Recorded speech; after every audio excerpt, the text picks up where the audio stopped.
Hey, did you know Long's Products is a family-owned janitorial supply with mops, brooms, trash bags, and they even have food service disposables, carry-out plates, and to-goes? Check us out.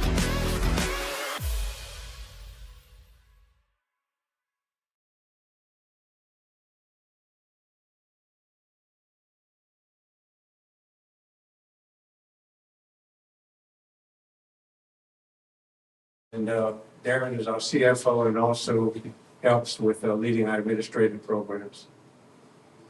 Good afternoon. Thank you all again for having us here today. A lot of what Dr. Corral just spoke about, it shows the successes of the city of Alexandria and the successes of LSUA go hand in hand, and how we continue to help each other and build upon each other and continue to build that relationship. And I think some of these next few slides will really show the impact that LSUA is having in Alexandria, and then also how you are helping us. That past growth, if you think back one slide back, how far we've jumped in the past 10 years, to go from 3,000 students to 7,100 students, of course, you have to have the positions and infrastructure there to support them. 66 new positions here, that's not over the past 10 years, that's over the past year. So over the past year, we've added 66 full-time positions, $3 million in salaries paid directly right here. We have 1 or 2 remote employees out of our 500 or so total employees we have. So those are people moving to this area, directly impacting the economy and the workforce here in Alexandria. How many of you have been out by campus over the past 3 or 4 months? So many of you have seen this building going up, the Martin Family Student Success Center. We've worked on this building now for several years. We will be moving into it this fall semester. We'll house those important departments: recruiting, admissions, financial aid, advising, career center, first year experience, the one-stop shop for students on campus to get what they need. The first place that students will see as they're visiting campus, we'll show the new entrance tower here shortly, but the students entering campus will walk in this building. When they complete their tenure, they graduate, they leave this building through the career center. So it's essentially the gateway into campus, the new Martin Family Success Center. $13 million is the total impact on campus, the total construction cost for that building. The Royal Martin family, their name is on the building. That was a $2 million donation for this. It was $5 million in private dollars from local individuals, and then $8 million from the state. The next facility, I'm sure you've seen the announcements or the news release on the apartments. Of course, with that growth, we need more housing on campus. The past 3 years, on-campus housing has been at full occupancy. We've had a wait list up to 150. I think this year we'll probably be over the 200 range and students on the wait list to live on campus. This is roughly a $30 million development on the current golf course. We do know that there are those that hate to see the golf course closed. It's been a statement on campus for many years.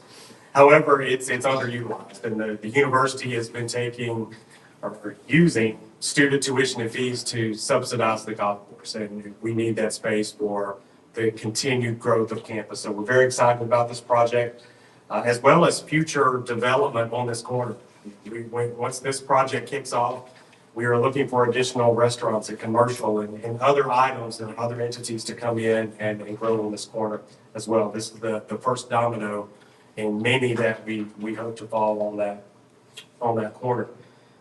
Then right up the road, literally a few blocks up the road, the new health education center campus. We currently operate out of the A.C. Buchanan building that's been there for many years on allied health programs. With a shortage that we're all aware of, healthcare shortage in this region, nationwide, but in this region, a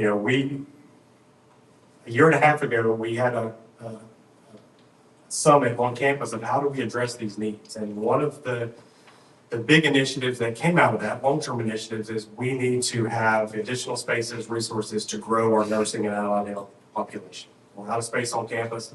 We need it in close proximity to both hospitals to bring more activity in downtown Alexandria. I mean, that's one thing that this group is certainly looking to do. $40 million building. We certainly appreciate the $3 million in committed dollars from the city of Alexandria. That goes a long way in securing these funds. You know, north of I-10, it's very difficult to receive a 100% state-funded project. It is what it is. We know it. We try to work through that.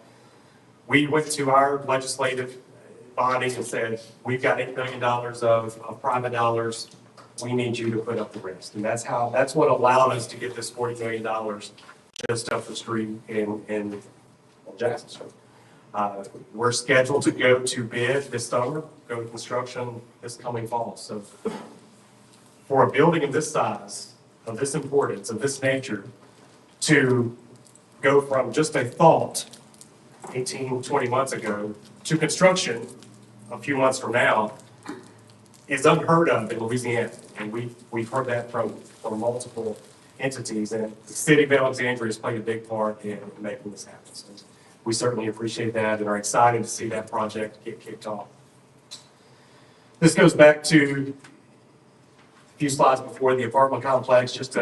This was an artist rendering of the Edge project. That's where those apartments go, where we are looking to bring more activity into campus.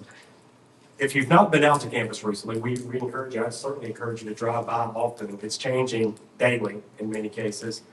This next slide, the circle drive that you can see half here was constructed 18 months ago, 2 years ago during our drainage project. I know you all were tired of hearing about the fish swimming on sidewalks. I'm certainly glad that the project was completed with the coming rain today and tomorrow. But this was a part of that, the circle entrance, the plaza in front of Abrams Hall, the administrative building. You can see the Martin Family Success Center going up as well. But the new tower, which will be, when you're driving onto campus, it will truly look like you're driving on a full four-year university campus. It's part of the maturing process, the maturation process, the growing process that we've been going through over the past 10 years. And this is certainly a part of that, to have that icon when you drive on campus that you know immediately where you are and what this campus represents to the community. It does match the surrounding area. Very large LSUA sign. It's larger than I think we thought it was once you actually drive in. You're certainly at LSUA. There's no denying where you are.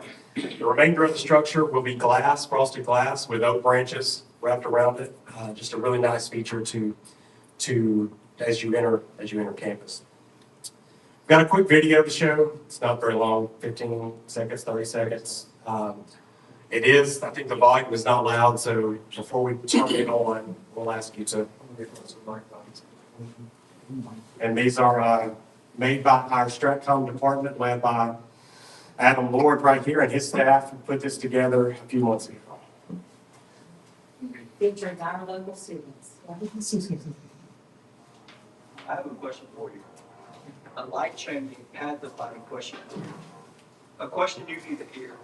A question LSUA wants to help you answer. Are you ready? Ready to pursue a life and explore new yes. Ready to innovate, investigate, formulate, cultivate? What about, right? Want to save lives? Or even change the world? Get ready. Let's get to work. So it's one of our latest. I have a question for you. I would play it twice. But again, that's just a quick overview of where we are. Turn things back over to Dr. Farrell, and we're certainly here to answer any questions or any other comments you may have. The only other comments I want to make, I know time's critical, is we want to thank you and the mayor, I know Mayor Roy, and the council, supporting our downtown development. It's going to be crucial for the health education needs of the community. It's going to help probably 15 parish area. We're going to recruit students from all over the state, even out of state, to come here and study and hopefully settle here after they graduate, get a job here. But we're very serious. We have a very good leadership team. As you heard, Darren is our executive vice chancellor, but also have my chief of staff, y'all know Melinda Anderson, and Abby Bain is our vice chancellor for enrollment and student engagement, and Liz Beard is our provost who handles chief academic officer, all the coursework and the faculty development that we have. Many of those 66 positions were faculty that we brought in. Many of them came from other parts of the country, other parts of the state, and they buy homes and they settle here. And it's a big economic impact on our community here. And we're very proud of that. We're going to be doing an economic impact study to update, because the last one we did, the enrollment was about 3,000. And I think we'll have a much more high impact of the amount of annual investments that are made because of LSUA. But we really appreciate the opportunity to come and give you an update, and any questions, I'll be glad, or any of the people here today will be glad to answer. All right. Dr. Brown, you know, say that when I was in high school, everything kicked off. So it's an old school. But no, I was serious. All of the significant growth that's happened here too, and leadership, and I want to congratulate you.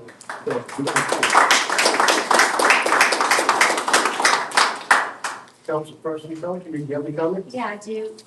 I've said this one-on-one, but I do want to say it on record. I get to see firsthand the students coming from the education department at LSUA, because as a teacher, often, pretty much every semester, I get at least one student teacher from LSUA, and the quality of student that we see come through is just amazing compared to, I've been teaching for 14 years, compared from beginning till now. I just really see that they are prepared, they are excited, and they have professors who support them. And it's just exciting to see that you are preparing educators to step in and educate our future students. So Thank you. I really, really see the growth there, and it makes me excited. Thank you very much. One of the things we did mention too is the affordability. Right. Our tuition is probably one of the lowest four-year tuition and fees of anywhere in the state. So our students can afford to come to LSU, and you know, there's some downside to that because we need the operating revenue, but the good side is that people can afford it. We appreciate that. Councilperson Green? Chancellor, with the chaos in Washington, and it was great to see you say you had 25 countries represented. Have you started seeing any of your students being affected with student visas? Not at LSUA. We have heard some of the other universities, a few in Louisiana had, but that pressure has been lifted in the last couple of weeks, and but none at LSUA. Outstanding. Councilperson Johnson? Yes, thank you, Doctor. I just want to thank you for your being available all the time. You know, you and I talk all the time. And it's so interesting about the history and how we became a general and stuff like this. So I'm gonna encourage every council member to get on his calendar, because we a lot of this stuff and he can knowledge that really blows your mind. Thank you. I will give y'all one quick update. I think going back to the generals and the military linkage to the university. General Lanthorno, you know, we used to be our National Guard general, and he's helped us connect to the National Guard, and we're going to get an Army tank on campus. It could be delivered in the next few weeks. It'll be right in front of the fort where we play all the basketball games. So it'll be a really good depiction of our dedication to the military. So be looking for that. We'll have a ribbon cutting, and we'd like everyone to come. We'll be giving tours of campus in the tanks. That was a joke, by the way. Anything further? Thank y'all. Councilman? Thank you. Any further comments? All right, time is kind of short. Do you want to add anything, Madam President? I just want to thank you all. From what I like most about what you guys do, how you invite high school students into LSUA to tour the school, and that gives them insight of what they see. And once they get there, they're very excited. So thank you guys for opening LSUA to the students here in the Yeah, Melissa's going to give y'all.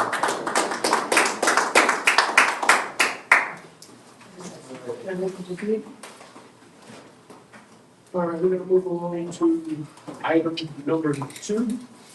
Oh, thank you, LSUA delegation, and thank you guys for today. Thank you. Item number 2, to hear from Gator on recent events.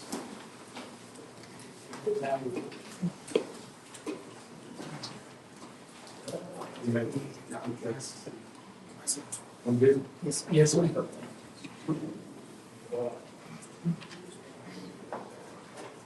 Good afternoon. My name is Angie Fernando, and I'm the Executive Director of the Greater Alexandria Economic Development, known as GATA. First and foremost, I give all honor to God for what He has done and is doing and will continue to do in my life through this organization. I made a commitment a long time ago that whenever and whoever I got up to speak to, I would always give Him the praise. Amen. Secondly, I want to thank this council for allowing me the opportunity to speak. I've been asked to provide a brief overview of the recent events involving GATA and the litigation that followed. But before I get into that, I'd like to give you just a little history and context. Please note, these are facts, regardless of what you heard or read about on social media or in the press or on television. On Christmas Day 2023, our then Executive Director, Mr. Clifford Moeller, suffered a serious medical emergency. Several weeks later, in accordance with GATA's succession plan, I was appointed acting executive director for a period of 90 days, beginning January 22nd, 2024. During the next several weeks, I visited Mr. Moeller almost every day. We began to have discussions about his initial thought on one day retiring and having me take his place. On February 13th, 2024, a public meeting was announced to officially appoint me as executive director. That same day, emails began circulating indicating the changes to GATA's board membership were underway. An announcement was sent from the city council regarding the meeting scheduled for February 20th to remove Commissioner Tracy Snow and appoint Mr. John Callis in her place. Around the same time, GATA also received a letter from Councilwoman Lizzie Felter questioning the timing of my appointment. In response, GATA held a special meeting on February 14th, where the board voted unanimously to appoint me as executive director effective immediately. The vote was yes from Commissioner Snow, Lewis, Katz, Cheney, Patel, and Morgan. Commissioner Carroll was absent. On February 19th, GATA held another meeting, this time to approve my employment agreement and compensation package. That motion also passed with a majority of vote. The following day, Alexandria City Council met and formally voted to remove Commissioner Snow and confirm Commissioner Callis to the board. A motion was made to remove Commissioner Cheney as well, but that effort failed at the time. 2 days later, on February 22nd, the council held a special meeting to complete Commissioner Cheney's removal and appoint Greg Upton in her place. Shortly thereafter, on February 23rd, GATA received notice that we were being sued by John Callis, the very same individual who had just been appointed by Councilman Lizzie Felter. He filed a lawsuit challenging the validity of the board meeting where my contract was approved. Judge Monique Rawls initially ruled in favor of Mr. Callis, which cast doubt on the validity of my appointment and employment agreement. However, that ruling was appealed, and just recently, the Third Circuit Court of Appeal reversed the decision. The court found that proper notice was given and that the board acted lawfully and in good faith when it voted to approve my appointment and my contract. Yet even before the ruling was issued, and even though our legal counsel had advised from the beginning our actions were proper, Greg Upton, an appointee of Mr. Lee Rubin, called a special meeting to terminate our legal counsel, Tiffany Sanders. She was replaced with someone I had never met and I was not consulted about and had no prior knowledge, or I was not even asked if I wanted Ms. Sanders to remain or who I would recommend. And now the higher court confirmed that Ms. Sanders' legal advice was sound and correct all along. Although GATA had separate legal representation at the time of the litigation, that counsel did not file any pleadings, motions, or take any substantive actions or steps to defend me or the organization. As a result, I retained personal counsel to achieve defending both myself and GATA's interests. My attorney was the only one who filed the necessary appeal and briefings that led to a favorable judgment by the Louisiana Third Circuit Court of Appeal. I personally incurred legal fees to achieve this outcome. This appeal not only cleared my name, but also preserved the integrity and legitimacy of GATA's actions. Let me be clear. I've remained faithful to this agency and its mission. The most recent court action affirms that we did everything properly. Now, in spite of what could have become a major distraction to our operations at GATA, we persevered and work in this community was not affected. In fact, in 2024, business still ran smoothly without any loss of professional services. Completed the 2024 audit with an unqualified opinion. Received and processed grant applications totaling $250,000 with an approximate economic impact to be determined by the CBB, and which we will distribute to you when we get it. Processed cooperative agreements for quality of life events totaling $128,000. Completed a successful board retreat and revised grant policies and procedures with one employee. Now, in 2025, drastically reduced budget line items to include office supplies and professional services, completed a move to our new location at the Bolton Avenue Community Center without losing any time for conducting business. Our audit is currently being conducted with no findings thus far. Business is still running smoothly. I want nothing more than for GATA and the city of Alexandria to move forward in partnership. I remain committed to public service and to the people of this community. I will continue to serve with integrity, and I sincerely hope we all can work together in good faith for the benefit of our city. Thank you, and I hope that addressed your Oh, I have one question. What happened about that? Yes, sir. What are some of the current projects GATA is working on? Mr. Chair. First, we haven't been able to do a lot because of all the litigation. That's why I gave the history. Now that we're getting back to business and we have board members, we have Dr. Lewis, who's our chair, Mr. McGee, who's our vice chair. We brought on a full-time administrative assistant, Kiana Siders. We have Reverend Earl Williams, Ronald Morgan. We still have John Callis, John Carroll, and Chris Patel, but they've been absent from our meetings. But we've still been able to conduct some because we have, a quorum. But getting into projects, we're trying to work out the deal with the Wise and Gold Ring, which I'll let our board chair talk more about that. Dr. Lewis, Chairman of GATA. So currently we're working with the city on the Wise and Gold building. We had a couple of organizations approach us.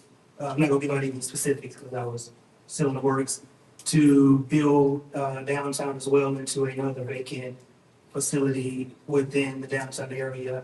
We're looking to do some additional public works projects. Maybe looking at going throughout each district, kind of step in wherever it's needed. And we're just out there filtering with any other organization, political subdivision that's willing to work with GATA. First couple of months we spent trying to clear up the legal issues that we've had and revisit some of our previous plans to get back into business. All right, I heard this sort of talk about agreement between the city, where there's a loan of more than 1.2 million or something along those lines. Can anyone speak on that? I wouldn't call it, it's our loan. What you said? It was a partnership between GATA and the city of Alexandria to build the foundation out of the Wise building across the street and to help get a developer or some individual in there to get back operational. I know it's been sitting there for a while and that's been a priority to start building them downtown. So we're working on the details to make that and hopefully shop that around and get individual organizations in there and partners.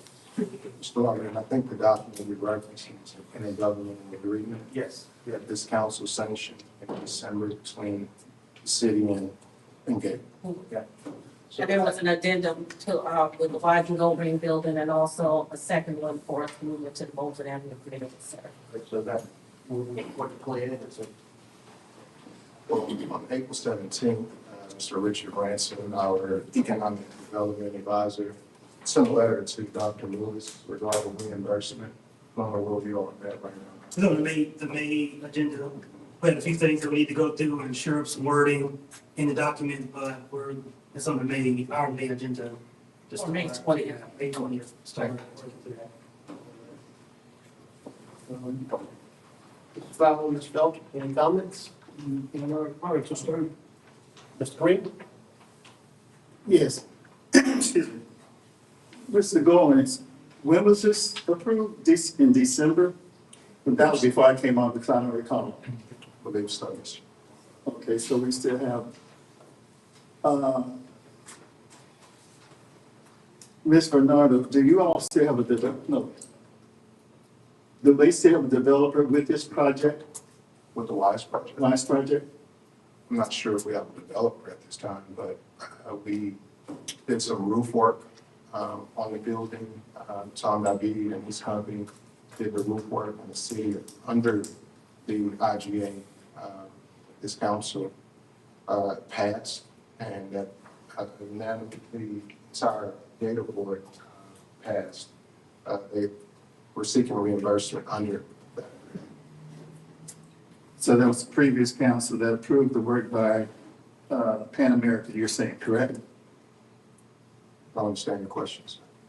You said this council, but that was before I came on. I said the previous council agreed with this, correct? Passed and governmental agreement. Okay, and so you're saying that they still owe the money to Pan American for the roof work? No, the work has been paid for. We're just seeking reimbursement under the intergovernmental agreement from data.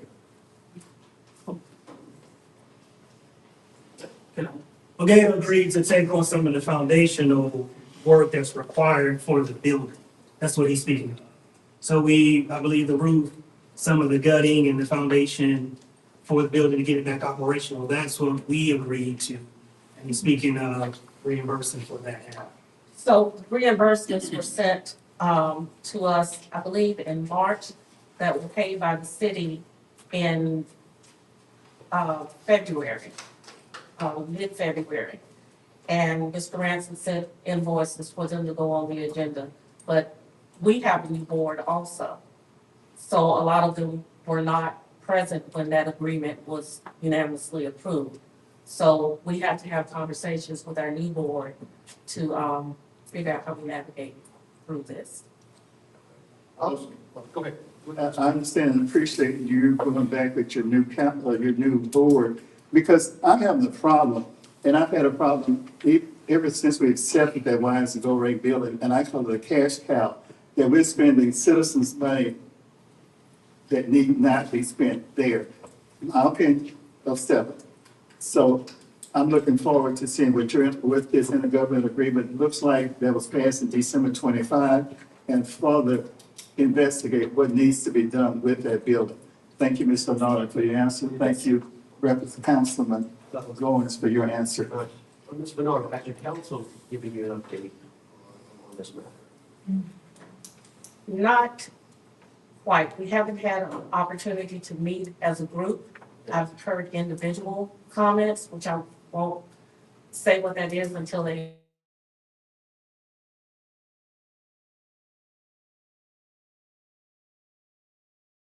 reservations about it, but I just don't know where it's gonna go right now. We'll know more, May 20th, I believe it's on, yeah, May 20th. Just next meeting. Yes, sir. I guess the appropriate time of election. Yes, sir. All right. Any additional comments from my colleagues? Any comments from the gallery? Thank you, sir. All right, thank you very much. All right. Okay, we'll move down to number 3, hear from the administration on Louisiana House Bill 249, 247, 47, and 33 of the 2025 session, and to hear from the administration on Louisiana Senate Bill 51 of the 2025 session. So, all right. Now, one of the reasons why I'm the one who put this matter in committee, because there's several bills that are currently in that. You don't know. The legislature is currently in session, and they're making laws and changing laws and doing some things. And there's several bills that affect Alexandria that are in the works.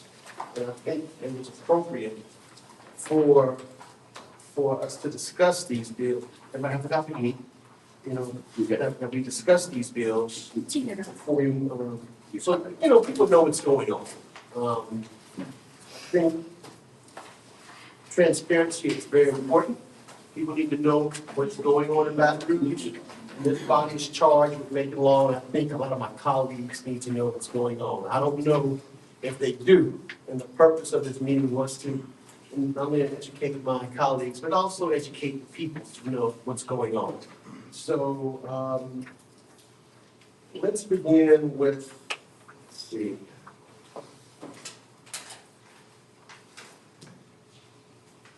All right, House Bill, Senate Bill number 51. Now, Mayor, I see that this bill was being carried by Senator Luna. And talk about this bill. Mr. Larberdane, if you would permit, I would like to take it in conjunction with HB 33. They're related bills about IT, IS, and security vulnerability, if you don't mind. No problem, sir. I prepared it that way, and then I can go through each other. So I passed out, I handed one to the president and I think Mr. Johnson when they came in. I should have enough of these for everybody. I've given one to Don to put it in the record as well. So there should be a little report for you, and I'm going to go directly from that report, and you'll have it and can follow. Yesterday on May 5th, I discussed in detail all legislation that I know are pending that touches us. That doesn't mean I know all of it. One of the bills was a city court bill that was not our bill, which I'll touch on, I've looked at. And I pointed out all the methods, instances, dates, and substance of each bill being presented both to the public, which all of this information has been more than once into the council, particularly on December 22nd, 2022, in an executive session that followed some of the instances of threat and vulnerability after a breach that occurred in the previous administration of IT and IS. Now, in fairness to Mr. Larberdane and Mr. Green, they were not on the council in 2022 and could not have been part of that. And so it is appropriate that they be brought up to speed. So in the first paragraph in the report is short, oversight. I want to make sure the council understands it's oversight. So even if the public may get briefings and others may know about it, it's certainly not unusual or out of the ordinary how we've handled it. In fact, it's been very transparent in that way, talked about over and over. I would say that the council should know its continued oversight and where it occurs. So I want to make sure that's clear to you. Council oversight is available over even select matters that are committed to the sole discretion of the mayor, which I discussed yesterday with some members. Not everybody obviously can always be at a briefing and shouldn't have to be. So the charter, in its wisdom, even if a matter is committed to the discretion of the mayor about personnel or something like that, the charter has some smart items built in. In particular, if it relates to the organization, appointment, and promotion of employees, such as here in 33, we'll talk about 51 Senate bill, there's still continuing oversight through the Alexandria Home Rule Charter for any reorganization of employees, which we're going to get into, which occurs in 33. So House Bill 33 arising in the House, Senate Bill 51 arising in the Senate. So final approval of any reorganization, I spoke about it with Donna, she's not out here, but she will attest to this, of the division or department, has to come back in front of it. House Bill 33 merely allows us to place in a future package, not in front of you yet, and can only be approved by you, the ability to have unclassified employees in certain IT and IS, along with classified or in replacement of classified. Here's why. To hire the people that we need, faced with what we know, and we've now looked at it for 2 years under this ISSAP, which if you go to your last page, is detailed. This was verbatim gone over in December of 2022. This is where we were going, and I highlighted one of the main points was to identify oversight, management, and duties. If we want to go further into that, you'll need an executive session. I cannot disclose what I know from the investigation of the breach in open session. Can't do it. Can't do it because we're under a state agreement not to do it. The things that we know about what happened and what led to it in the previous administration, we can't do. But lots of detail, and this is a public record that anyone can see. So House Bill 33. By the way, final approval, any reorganization has to come back through you. State legislation, Gary, can never override that because the charter as to the organization and structure of the city, even the legislature itself cannot pass a law that undoes what's in a home rule charter. That's why we're different from other cities. As to organization and structure. General laws of applicability, criminal law, et cetera, they can, but not as to how you're organized, not how I appoint people, et cetera. So Mayor, it sounds like you're able to reclassify the city computer operators. Does that also allow you to increase the pay wage for them or the salary? Great question. No, and I was getting to that. That's your second power and oversight. So there are two things that happen here that protect the council. One, we can't reclassify and redo an organization that is at the division or department level. Now remember, every other charter in the state is department to division, and so is the state of Louisiana. We're the only one, for whatever reason, Trey's dad and those guys that did it, whoever did it, did division to department. The top two levels of organization under our charter must come back in front of you under section 411 of the charter. The other control is, let's say I have a mayoral assistant that I can make unclassified. If it's going to be in a new structure, as here, it can't be done if it's not already budgeted for a position, and these would be. So that is a budgetary control. We can't just create a position that hasn't been budgeted for in the budget. This only allows, Mr. Lawberdane, the legislature to give us the option when we present a package to include unclassified personnel, which everyone in the country is having to consider. I cannot, in the classified service, I'm a civil service proponent, I know it's at the governor and others are maybe trying to push, get rid of it in a lot of areas. I believe it's necessary. I don't believe in a spoil system.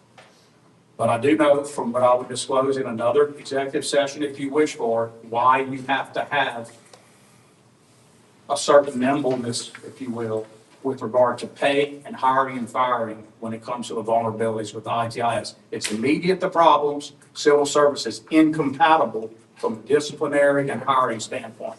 So in essence, what you're saying is, if you have someone who's operating on computers and we need to get rid of them, they now will be an at-will employee. I'm saying that this will give us the option to include that in a reorganization that we look at together that cannot occur simply by this legislation passed in the legislature. Is that where you're heading with this one? To make them I'm heading to an area where I would present to you at least two, if not three models for us to consider. And you were not on that executive session, but without going into the substance of what occurred, we discussed the need for unclassified personnel. So if you will, it can fool people because they think classified means security. It's the opposite. Classified means you're in the civil service. Unclassified is not with. Yeah. I don't want to. If I could give one example that would really be strong, but you absolutely have to have the ability to stop and separate from employment and access to the systems immediately. I get that. I get that. And that is increasing. And I would say even today, if you're watching national news, you're going to see a huge set of problems that can occur from airport shutdowns to whatever. So we have two issues with security vulnerability. System intrusion, getting into our systems, and physical intrusion, shooting a water tower with a rifle. Happens. All of those things. So this is about system intrusion, not physical, although it can touch on that, and that's where Senate Bill 51 and others will come in. I have a question about this House Bill 33. Yes, sir. Why wasn't a resolution requested from this body prior to this session? So I understood that would be a question. So when things are about the employees and my appointment and promotion, I don't have to have a resolution, but I did fully explain everything in it in an executive session. So the point of a resolution is to say, this is the policy of the council. The charter reserves all employee issues like that solely to the mayor. In fact, the council is prohibited by the charter from even dealing with the organization and structure of employees and appointments. But that's executive. You get that. That's executive. But just to bear with it, you wouldn't need a resolution, because to pass this only allows the possibility and potentiality. You get better than a resolution. You get an ordinance through a reorganization when it comes back that I don't do anything until that occurs. So you have the ultimate authority when it comes down the road. This is allowing us to put another set of crayons, if you will, that are not in the box in our, or, well, let me use it different. We're allowing more arrows, different types in our quiver to fight against ITIS intrusion. Any questions? Mr. Green? Mayor, I watched that presentation. Representative Joseph Stanza of Kenner, Louisiana, actually, he had a resolution present. Yes. You said, no, but my council, we're on one accord. That was your council of 22. You pre-filed this February of 25. You had your meeting presented on April 29, 2025, and your mayor's briefing was May 5th, yesterday. Why didn't you confront the new council prior to doing what you did, sir? Okay, so, I know there's a little politics in this, and let me just make sure. This is the second time tonight I heard you from the back say a new council. So that has no meaning. Each time a council changes, if legislation comes in front of it, a new council will vote on it. The continuity of government is past council decisions are presumed to be law until they're challenged and knocked out. Otherwise, we would have to ask each new group if all the things passed before are still valid and good. Let me be clear. There are 2 new members. I have thought about it because I thought this was coming up when I saw it on the agenda. And I know Malcolm well. We've been colleagues a while. I'll accept that I could have gone to the 2 of you and will. I did not think about it here because it was so clear to us when we left that meeting upstairs. I can't say the comments that were there, but I said, I don't want to keep y'all going, but I said them yesterday. There were comments about even starting a committee with Gary heading it up because of his background, where you had a committee of 1 that could interface and liaise between it so he could embed with us and know what's happening. There was even a joke made upstairs that I would have to build a skiff for you guys, a confidential room to put in. So that's how, we were joking about that, but that's how much we went into it. So, Mr. Green, in direct answer to your question, the council was of one accord. A resolution wasn't needed, and I absolutely represented to the representative when asked directly, no, I do not have a resolution. We had talked and answered, but we are on one page about this. This is the most serious thing we faced day one, and we were on one page. And it sounds like in the explanation yesterday and today, we're still on one page. This has to happen. Well, If the complaint is not coming to you and Malcolm when the 2 new members came on, chalk that up to me, but that's just a matter of, didn't think I needed to come back and explain again. But in looking back, I can, should, will, would. well, I'm not trying And I to, apologize to you if you took it as you were cut out of that decision. I'm not trying to usurp your authority. Certainly, I didn't capitulate to you that I was on board with that, as you just stated. Yes, sir. Mr. Lorberdan. So, as you said, things that have been passed in the items, ordinances, resolutions passed in the past have to come back before. And I can assure you, some are coming back before this council soon. No, I was saying they don't have to come unless you bring it back. Oh, they're coming. So that's all I want to know. Yes. Because I watched the presentation and I heard what you told that representative, and I was saying, who did he talk to? So now you're saying December 22. Thank you for that. Yes. And in detail, all of this was gone over. I wrote this myself, this scope for the ISSAP the summer before I ran. And it's detailed, and it's provided to all of you, and that, we talked about this in the meeting, and it includes exactly the whole 33 bill plan. Mr. Johnson, this is my only pushback with this. Okay, similar to what Mr. Green is saying. 2022, 2.5 years ago, I know that the meeting we held was a detailed meeting. Then here is 2025, and we didn't have, I think we should have had some kind of refresher, if you will. That way we won't be caught watching on TV or watching the internet. That's my only thing. I remember the meeting, and the meeting was in detail, and some stuff I can skip, because I think we do need to skip, because a lot of the stuff is classified, which is my background. So my only pushback is, I'm looking and I'm getting like, oh, what's going on here? I see on the internet. That's my only pushback. But I understand where you're going with it, because that's 2.5 years. I do want to make sure y'all understand the bill, and I want the public to know. John, hold on, Mayor. The bill is one sentence. Yes. Hold on, Mayor. Yeah, I hear what you're saying about a refresher, and we can always communicate more. That's Yes. definitely not an argument for me. Every year since we've been on the council and budget, we've also mentioned these things as well as we're looking at staff and positions. So I had thought about that since yesterday's briefing, that was another time that we had discussions on this, not specifically, hey, we're gonna put this bill at this time, Yes. but just the topic of it. So in multiple briefings I've gone over it, and at budget time, all it does is add to the definition of exempt employees, employees who provide city computer operations, a term in the charter. This is what the charter says about the whole of the IT. I want y'all to know. The entire IT is this sentence, computer operations. But Mayor, I almost be able to turn it. I don't think anyone here objects to what has been proposed and what's moving forward. The issue is just being informed about it.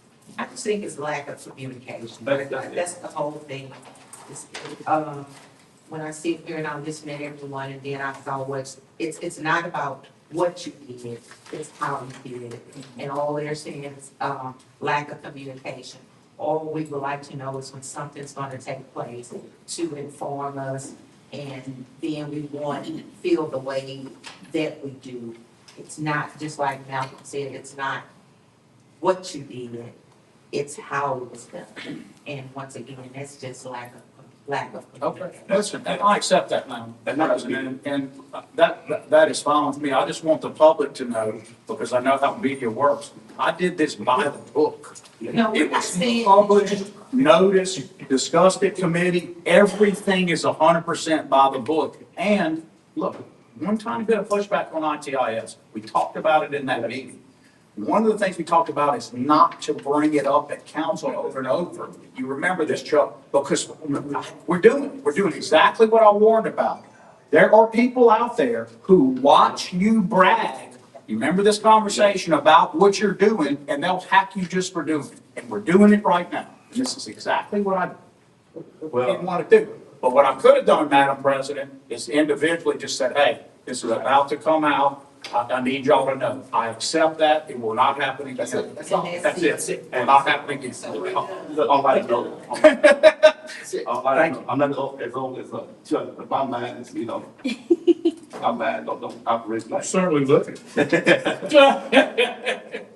Anyway, I accept the corrective and remedial action you're asking for on my personal part. This was a personal me, not staff. It would be me to come to each of you at this level and talk about it. Won't happen again. All right. Thank you. All right, so let's now move on to Senate Bill 51. In tandem with this, Yes. it's even shorter. Right now, a public power authority, which we are, is defined in a way that doesn't include the city of Alexandria. I literally am asking that in the definition of public power authority, the city of Alexandria is included. You operate a full enterprise proprietary utility that right now, someone could ask for our resource planning while we're in the process of doing it, leverage against us, bid against us, do whatever. Has it ever happened? Is that an answer you need now? Has someone asked for our resource planning or other proprietary information while we're in process? Yeah. So I won't say, I don't want to be specific on resource planning, but we publish them so they would know at some point. Remember, we're still going to publish all of this on completion. We published our resource plan to you at the CURE meeting and at a meeting. What we want to stop is someone asking for it while we're in a competitive process because they could leverage. So on other processes within customer service, collections, et cetera, yes, we have been asked while we're in process, and we have been further than that. We've been disrupted where it put people in danger of physical harm. And I get it. Won't change the public record, it won't change it, everyone can still ask for everything in it, just not while an investigation is occurring, or while we're having to go do, so you can't get it during the time. Can we change the wording? We just add a word to what proposed. What part? Well, it says here on line 15, the end, or a utility division or department organized as enterprise property funds. Could we add or utility division or utility department organized as an enterprise property fund for city organization? Why would you want to do that? Just to make sure that. You're trying to get more coverage to this. Yes. Oh, I'm sorry, sir. I'll talk to you afterward and we'll get an amendment. All right. And I guess with this here, I get it, it's necessary, but again, the rub is, we didn't know that it's coming down. And that's, We did not make a single change to the public and open meetings, public records law. All we did was add to the definition. We actually publish all, like Lafayette, we will publish all of these things, just not if they're in process. It gives the protection during. I'll get with you afterward in any legislation amendment we can get done. so, you know, that's just a concern that I Okay. had, just, you know, just. No problem. Something not know what's going on. Any, councilperson Felcher, any comments? No. Councilperson, Rick Fowler, okay. Colleagues, do you guys have any comments? No. All right, any comments from the audience? Yes, sir. I'd like, oh, go ahead, ma'am. Go ahead. You can get it over with. All right, No, I'd like to make a comment. okay. Now, Mr. Coleman? Oh, Mr. Cornelius Lawson White Jr., I told you. Excuse me. I'm sorry, I misspoke, thank you. Yes, sir. And how long would we push for time? Okay, make this quick, sir. Make it Yes, quick. sir. Make it real quick. And sorry for using your name. Oh, no, that's all right. My name is Mr. Cornelius Lawson White Jr. I live at 3638 10th Street in Alexandria, Louisiana, 71302. My phone number is area code 318-446-6934. This morning on Talkback Live, Ms. Sandra McQueen went over all four of these. And my problem with this is that we had Ed Lagerdane could have put this forth, but Mike Johnson did. So why is somebody not even from our area put this forth? And Jason DeWitt, is he a part of the Alexandria area? Does he cover? He represents a small portion of the that's my understanding. Okay. Now, she was, about three of these, she said there's some questions on why this is happening now and what's going on. And I heard you, Mayor, blame the last administration about this. And I did, and it is yes, true. you did. And it is Okay, but Mayor, okay, he just had come in, and so you're saying he failed on IT, on this cyber, but there's been cyber attacks all over this country.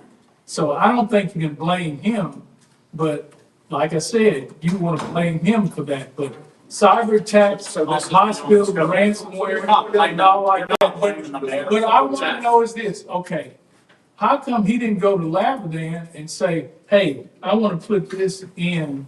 That's And his he call. went to Mike Johnson. That's his So call. that's his call. Well, But it seems like y'all are out of the loop because like I said, y'all didn't know anything about this. And then all of a sudden it sprung on us and we're the citizens of the town.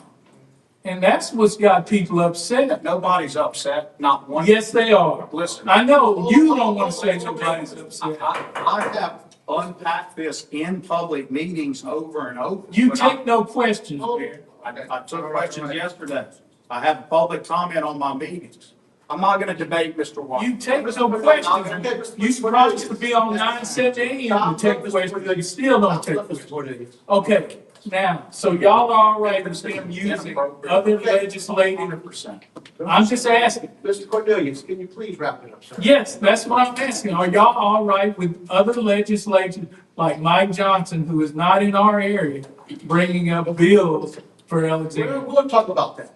Mr. Cornelius, we'll talk about that, okay? Okay. All right. Has Yes, sir. he's saying the public understands each one of these bills, correct?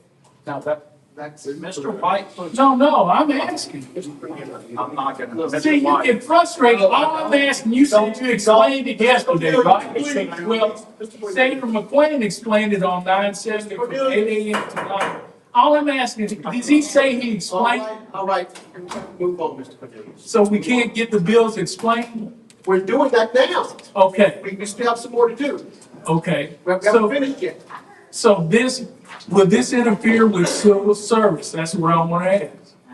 Will the IT people have civil service protection? No, they will not. That's great. That's great. Great. They need civil service Okay, protection. so like. This allows the exemption in a plan to be presented and then considered at the time. So. It doesn't, it's a possibility. That's just what I said earlier. Still, Still has to come in front of the All council. right. Thanks. So you saying yes or no? Or you don't Hasn't know? been decided yet. That hadn't been decided. Okay. Now, who's next, man? Who's next? We're finished here. No, she's next.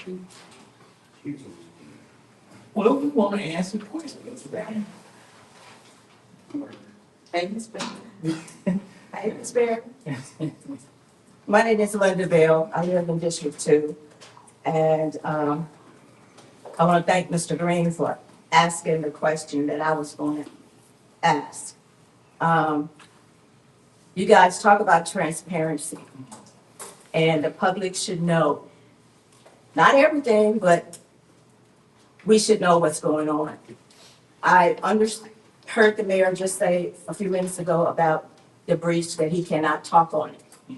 I remember asking him when I came to my first mayor brief, and we went upstairs, and he couldn't tell me anything. But still, the people should know if the ransom was paid, because it's their money if it was. So transparency is the key. You guys talk about transparency, but I see no transparency, period. I watched a little of the briefing yesterday. The mayor talked about media coverage and the two ladies that got on KLB talking about their utilities. My question is, if we have a question about our utilities, we should be able to ask questions about them. We are paying them. So if I have a question about my utility bill, I expect somebody in the utility office to answer my question, point blank, period. It shouldn't be any. We're in agreement on that, man. Yeah, we agree. Okay, that's good. That's, like I said, transparency. Also, my last point I'm gonna make, that you guys as a council, me personally, should think, I think that everybody, whatever's going on, y'all need to be in the loop about it.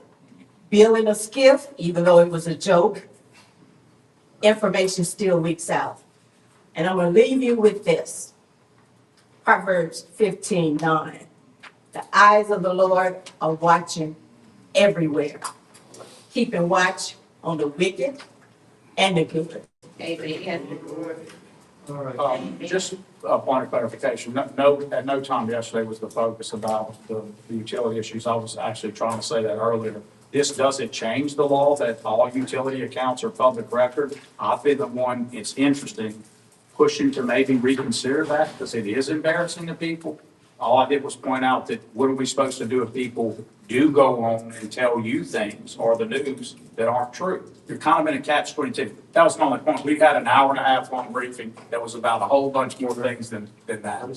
So we're on the same, we absolutely think that the utility office needs to answer people. All right, now let's move on to House Bill 47.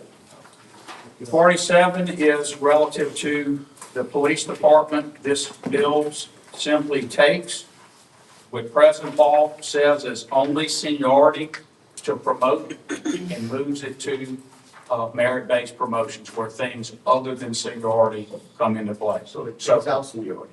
It doesn't take it out. It makes it a fact. Right now, it's a sole criteria is how long you're in the job. The military, all of the other divisions in the city, no one else has that. And what it does is it says that the only promotion that occurs is through your time in the class. Now, I don't say 100%, it is the sole criterion, because in theory, if you better apply appointments through it, in other words, someone we're having discipline and all that, and you have a committee and don't promote them, you can, but it's a very weak version in our system. All right, so what you're saying is, that you got 5 qualified applicants. And let's say applicant 1 has the most seniority, but you like applicant 4, you can take 4 over 1. So when That's you, what you're saying. Not that simple. no, not that simple. We spent time with our officers on the process, and many of my leadership that I won't name, but certainly one of them's in the room that I trust to think through this. They have concerns. Their fear, Mr. Lawverdane, would be any return to a spoil system. So even if they, and I'm not saying they are, but even if the majority were over the hump of, well, we trust the chief and the mayor right now, we're working with them on this bill, their fear is always what happens next, and that's pervaded the discussion we Yeah, had. you need to fix this bill. The union has not, I don't know, done an official position. They have taken an official position. I'm assuming it's against the bill. What our answer to that would be is, of course, that would be the answer, but when I had a bunch of folks that we went and sat in front of that night and took our own vote, that was not the case. And I understand the union will be against the bill, and I would say it's not up to the union. It's up to any set of leaders who would, That's the executive, that's your. well, but not only, so in fairness, I have to work with the union on that. They have to feel good about it. It keeps morale up. Their opinion is essential to us moving forward. Doesn't this affect morale? So If, it's complicated. So I could tell you let's take rank out. Let's take the chief and let's go 2 ranks down. If I get 10 of those guys and we go to dinner, every one of them to a person will say they're for this because they see the opportunity to move up against people who are there just marking time. But the worry of how a spoil system could be introduced on them overpowers any of the logic of seeing the value of this. Now, listen, this one isn't 100% in my province, I would tell you. Doesn't take a resolution from you. In fact, it's civil service law and only the administration. But it is something I would talk to you individually or in open session about over and over, and I have. So over and over said, when the officers will be standing there and say, they're not for this one, they're not gonna ever vote as a union to be for it. But Baton Rouge has it. Unions, I've talked to union guys elsewhere, no one's gone back on it that has it. Their unions are actually happy with it. You're giving an opportunity for people who wanna move to move. I would ask you, in fairness, tell me in the private or public sector, anywhere where you can go up simply by time in and nothing else. And the answer is nowhere. And it's a terrible idea. It's had an absolutely salutary effect at one time on officers of color, African Americans moving, because the whole system, time immemorial, there were too many folks not of color in it, so no one could move. Right now, you see leadership where we introduced it at the top of the class, our top of the class in leadership, you see a lot of diversity because those officers deserve it. And their fellow officers know they do. This is an opportunity to move us forward. The union's never going to say yes to it. I can't say that. I think they were almost there. It's the closest I've come to them being for it, but they split on me on the last second. So did you come up with this by speaking to, different, police officers and firemen or? Yes. So more than that, Madam President. I came up with it speaking to the very guys on the union that will end up against it. But every idea they had in the night we presented, we have considered or introduced. I don't make the selection. So it goes in front of, it will go in front of a group. How many is it now, Chad? 5 or 3? It would be the top. Come on up and take it. This is important. By the way, just while he comes up, we privately polled it. The numbers are extraordinary. There's just, if you were to ask the public this, if you give them the binary choice of seniority only versus merit, you're going to get 85 to 90% against seniority only. So I guess just the purpose of this, I squarely understand that hiring is in your lane and not our lane, or what, not our lane. So I don't know about other colleagues do, but I get it. Just the purpose of this is for other people to know what's going on. I agree with you, sir. So these bills were properly advertised.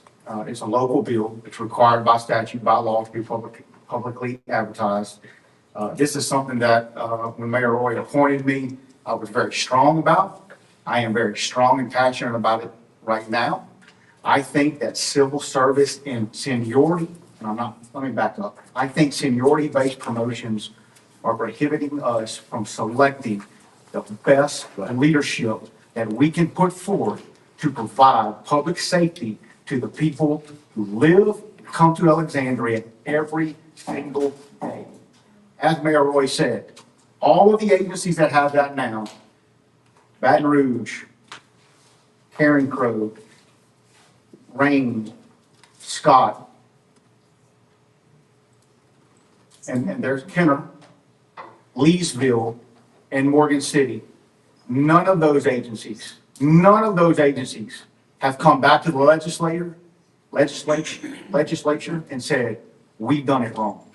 In fact, when I was at the legislature last week, I spoke to 2 retired lieutenants from the Baton Rouge City Police Department who represent the Baton Rouge City Union. Don't be throwing your people out. And said they think today it was the best thing that happened for the Baton Rouge Police. And they fought it at the time hard. They did fight it hard at the time. And today, they are lobbyists who are paid by the Baton Rouge City Police Union and have said to us, and openly said to us, we support it, and we even think that it is good for the department, it is good for morale, it is good for recruitment, it is good all the way around. This system will not be, these promotions will not be made by the chief of police. These promotions will be made by a panel of individuals who will evaluate every single candidate that comes in front of it. I have met with the union. I have asked the union to give me what they thought was a fair and workaround. They have not given me that. However, myself, the administration, my staff at APD are more than willing to bring whatever we can on to ensure fairness and that we promote the best person at the Alexandria. So let me just dovetail this. Yeah, this is super important. This is a huge culture change. When Chad says that, the administration, this is the chief, me, Commissioner Patrick Van Dyke, Darrell Bradley, who is deputy chief, and deputy chief Chris Cooper. This is we will literally sit down in a room of 100 people and take any questions asked for. I got out a whiteboard, went there with the department, didn't make it union or not, it didn't matter. We came in, we worked through it. Malcolm, some of the smart things we're doing is we're working on a policy to make it where if an officer came to me and made a complaint that the process they thought picked someone's favorite instead of the senior, I have the right to declare that investigation worthy and it goes straight to their civil service board to look at. So there's a safety valve for me.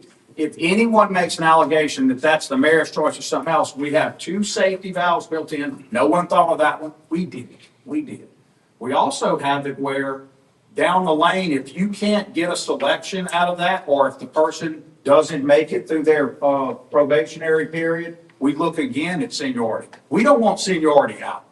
I obviously time the job's critical. If you were able to last, you didn't get, that matters. It's just the sole criterion right now. That's not right. We want seniority to matter, but I'm gonna tell you, if you ask the public, they don't even rate it in the top 3. It would be last. It would matter, but it would be last.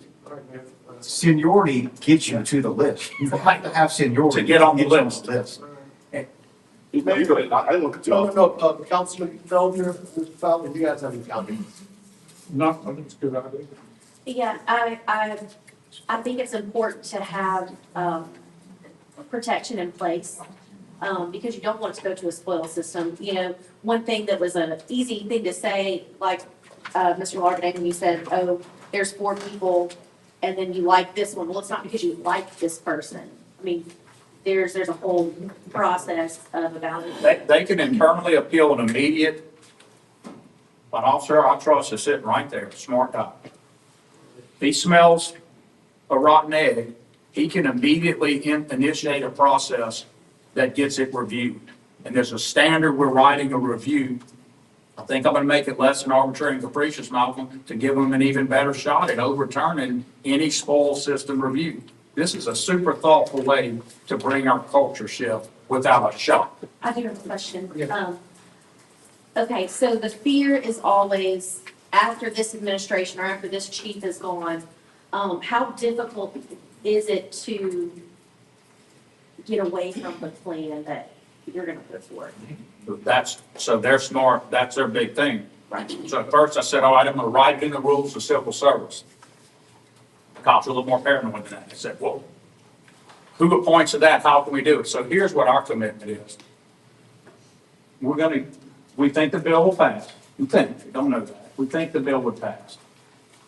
I gave them my word that within 30 days, I would sit down, with them in the city.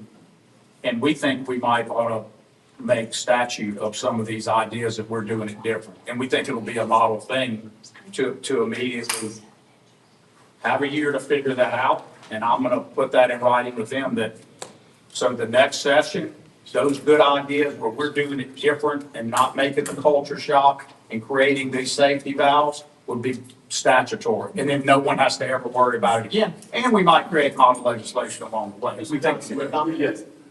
I'm surprised that this hadn't been, the norm, because in my 43 years of working, you know, you're always gonna have seniority. You gotta put that in the equation.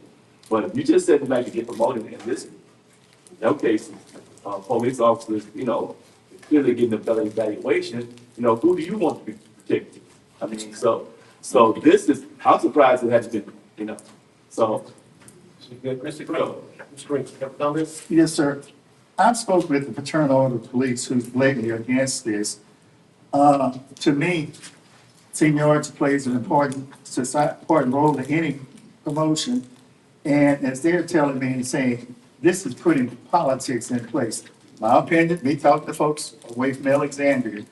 And I'm just concerned with that, Mayor. Civil service, I know the fire departments and the police works on a different animal than the regular civil service.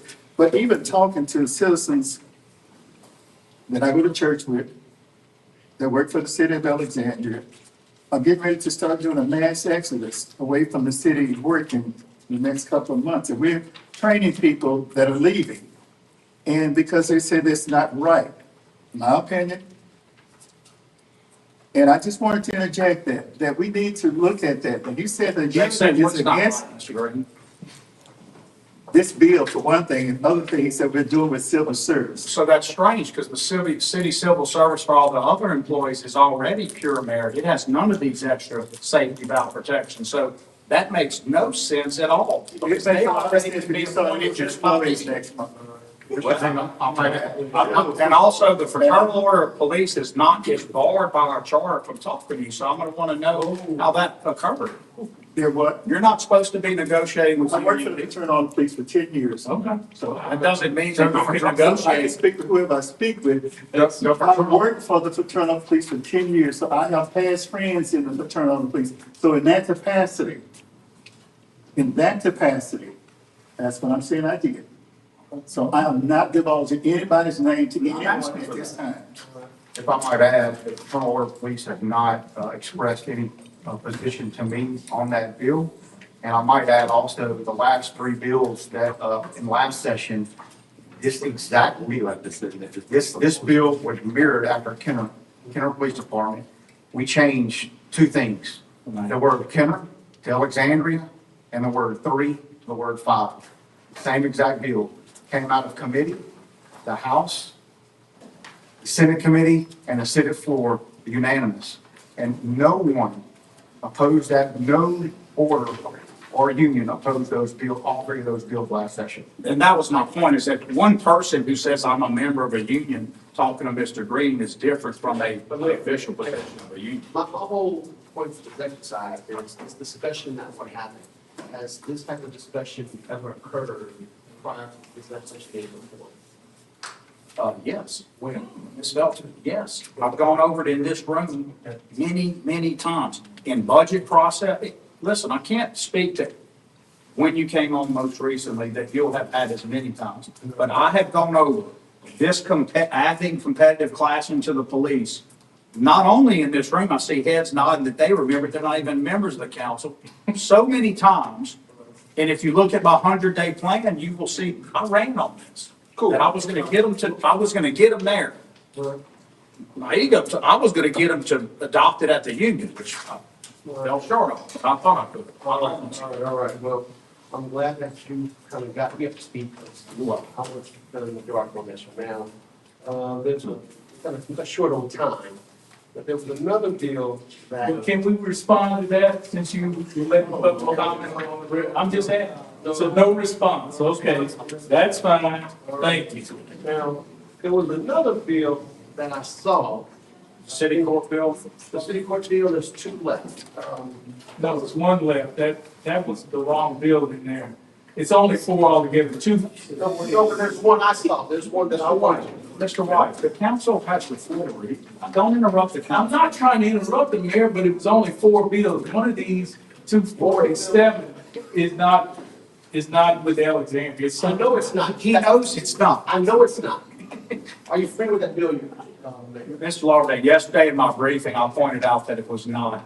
And I assumed that knowing Malcolm Lauderdale, he wants to hear about the East Baton Rouge bill because Malcolm Lauderdale wants to see if we can do what they're doing or tack onto that bill. Bingo. Let's talk about that bill. Yes, sir. So I did study it, and I asked Melinda,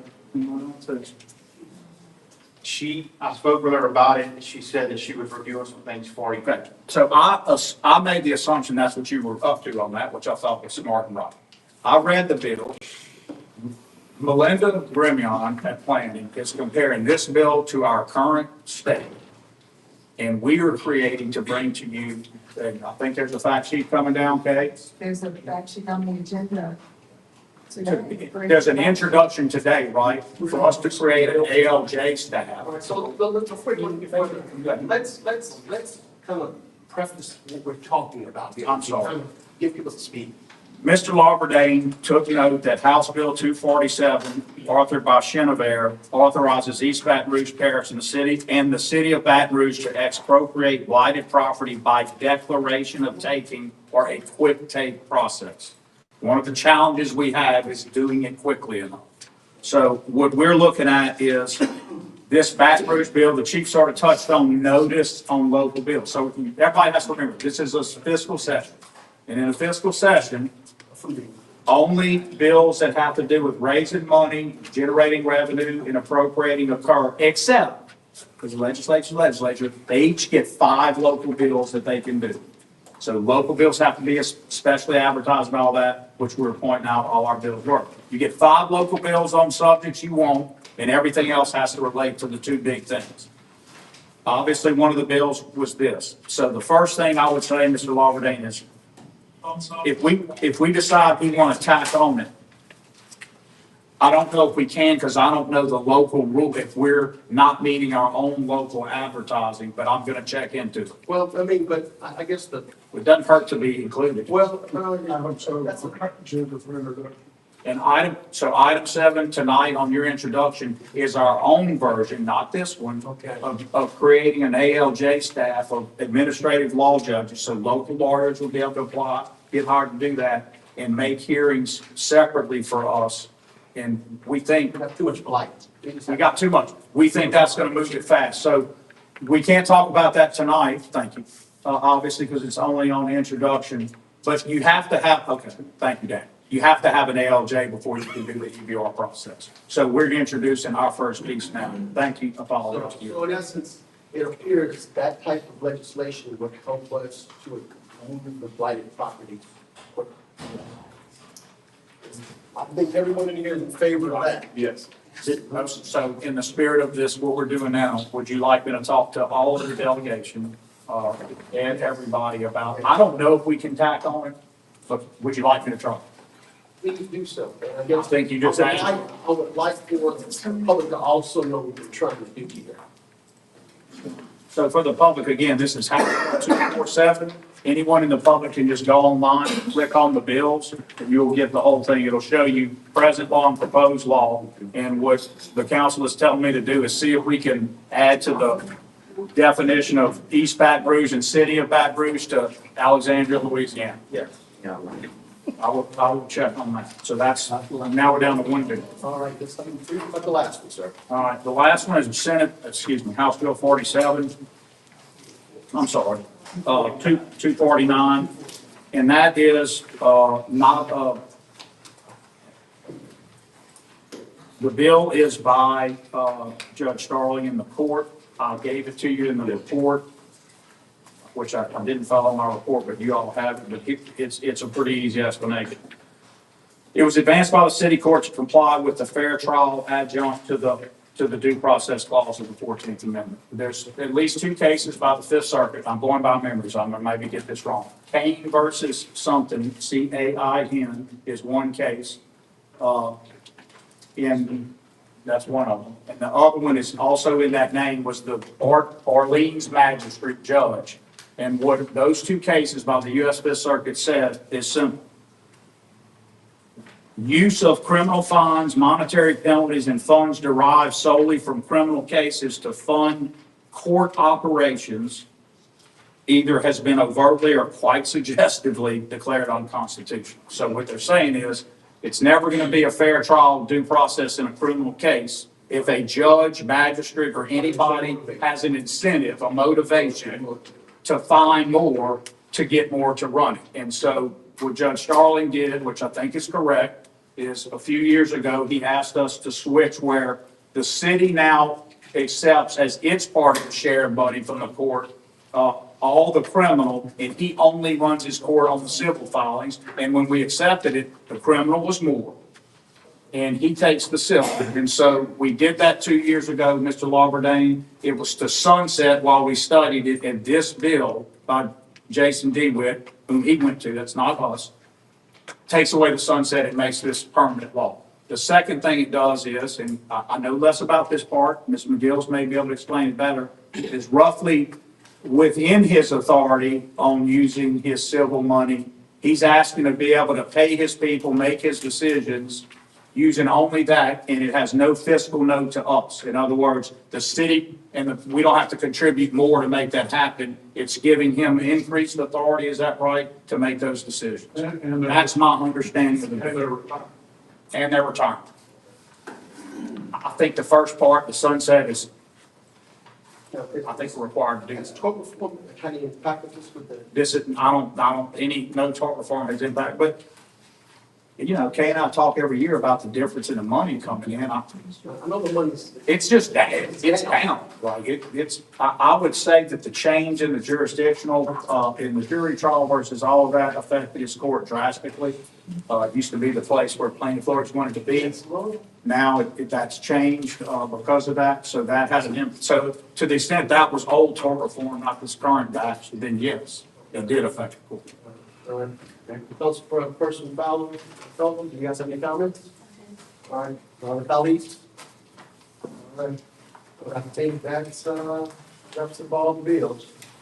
You know, I just want to end by saying I wanted to do this so people include myself and here, in terms of mental speed, know what's going on. And I think we need to be transparent and know what's going on, so that's my goal. All right, I can adjourn this?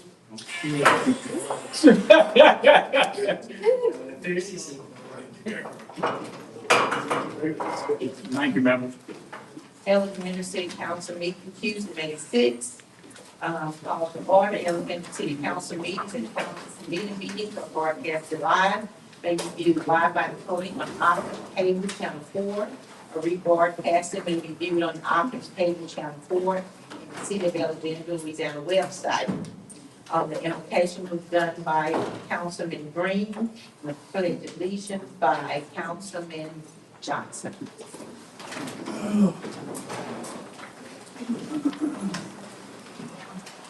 Lord, please order all of our steps, bridle our tongues to make this city a better place, our understanding being all together. Father God, we just ask that you lead us, direct us, and assuredly make us a better citizens in this area, in this place. In your son's name and the people of God say it. Amen. Place your flag.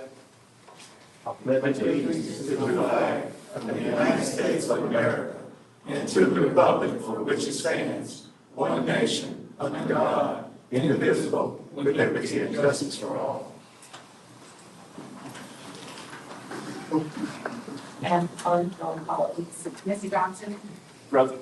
Ms. Felton. Here. Mr. Green, Present. Mr. Fowler. Here. Mr. Moore. Here. Mr. Lovett. Here. Ms. Perry. Here. Madam President, Madam Chair. We have approval of the minutes taken from our regular meeting held on April 27, 2000. Move. Mr. White. Thank you, Madam President. You're welcome. Appreciate it. You're welcome. And you want to stick on the minute? On the minute. Make sure you're on the minute. Yes, ma'am. We done gone through the rest of this stuff. I appreciate the mayor and all of y'all. But I wish we could have talked on them other matters. But my name is Mr. Cornelius Lawson White Jr. I live at 3638 10th Street in Alexandria, Louisiana, 71302. My phone number is area code 318-446-6934. Madam President, Council, and Mayor, and the audience. Last week, which the mayor was down in Baton Rouge, I assume, but you were very gracious to me and everything, and explaining how I can apply to where you can talk longer than 3 minutes, and I really do appreciate that, and I wanted to thank you for that, and thank the council, so people can see all the stuff that's going on, because that's what's wrong. There's no transparency. So I want to thank you. God bless you. Thank you so much. You're welcome. Oh, and happy Mother's Day coming up also. Thank you.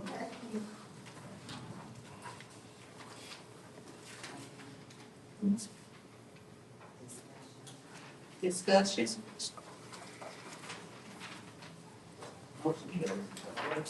Anyone second? Get a second? Yes, we got a second. Second. Okay. Consent calendar, number one, introduction. She said, All in favor? All in favor?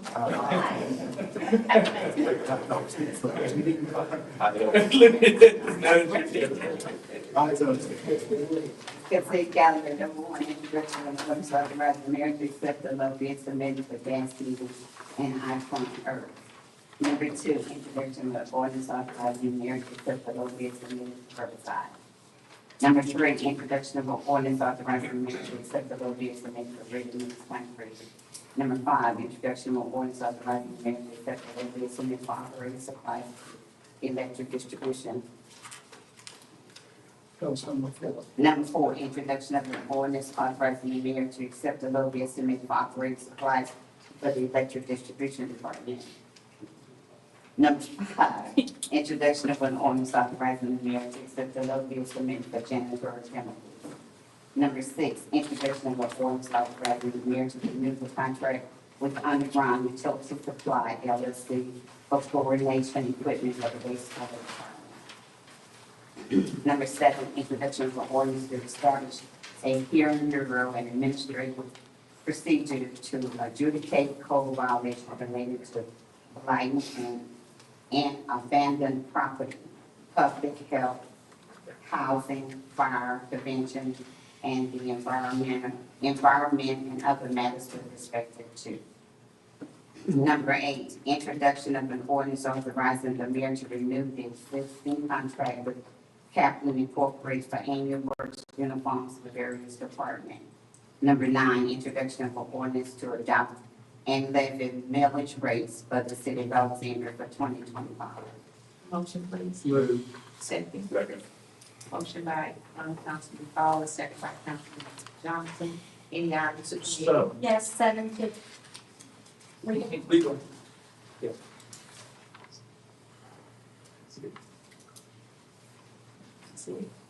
Ordinances for final adoption subject to public hearing. To consider, number 10, to consider final adoption of an ordinance authorizing the mayor to accept the highest quote received for the sale of surplus electrical equipment for the electric distribution department. Motion, please. Move. Motion by Councilman Lloyd, second by Councilman Fowler.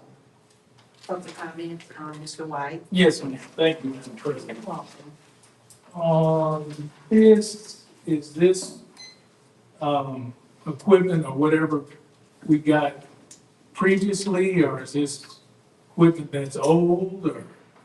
So we're surplusing a 2400 volt item that's no longer in service. Okay, see, that's simple. Thank you, appreciate it. You're welcome. All in favor? Any opposed? Motion carried. Number 11, to consider final adoption of an ordinance authorizing the mayor to renew the existing contract for chemicals additives for auxiliary engine at DG Hunter Power Plant. Motion, please. Move. Second. Second.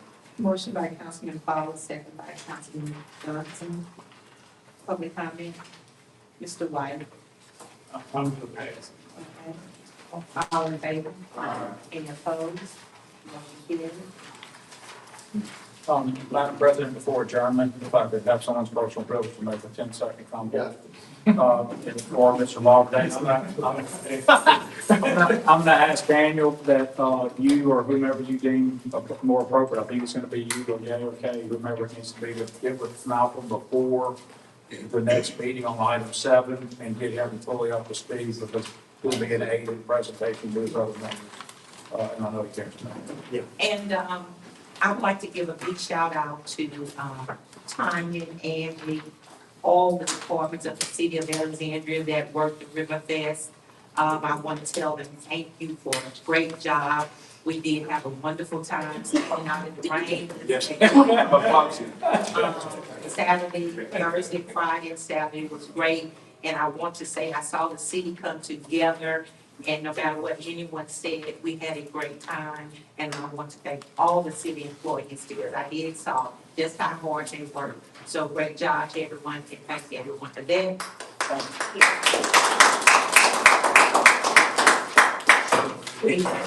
My wife made me go home.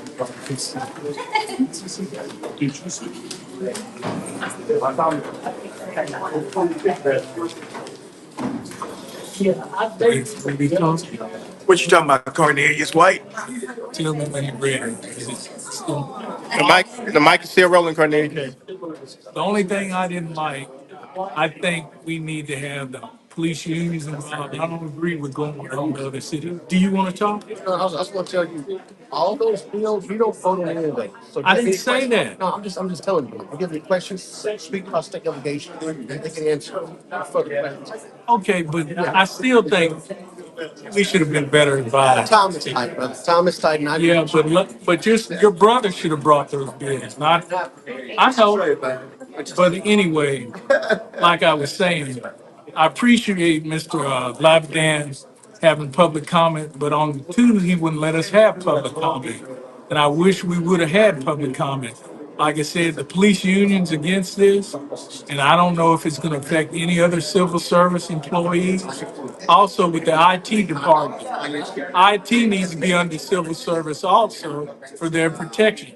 So these people could be fired at any time. I guess the mayor feels like he wants to fire.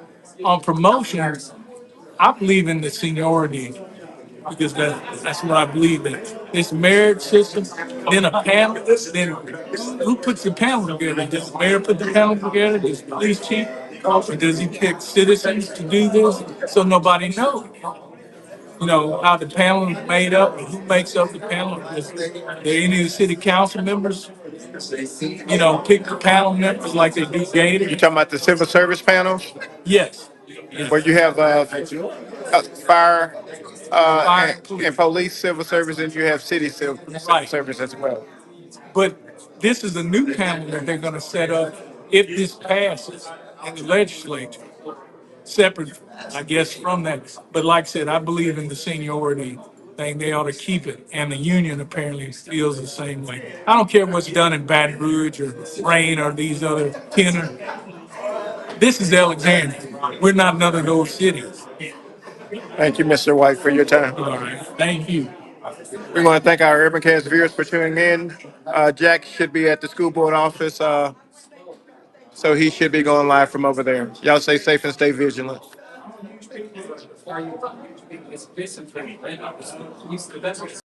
Hey, did you know Long's Products is a family-owned janitorial supply with mops, brooms, trash bags, and they even have food service disposables, carry-out plates, and to-goes? Check us out.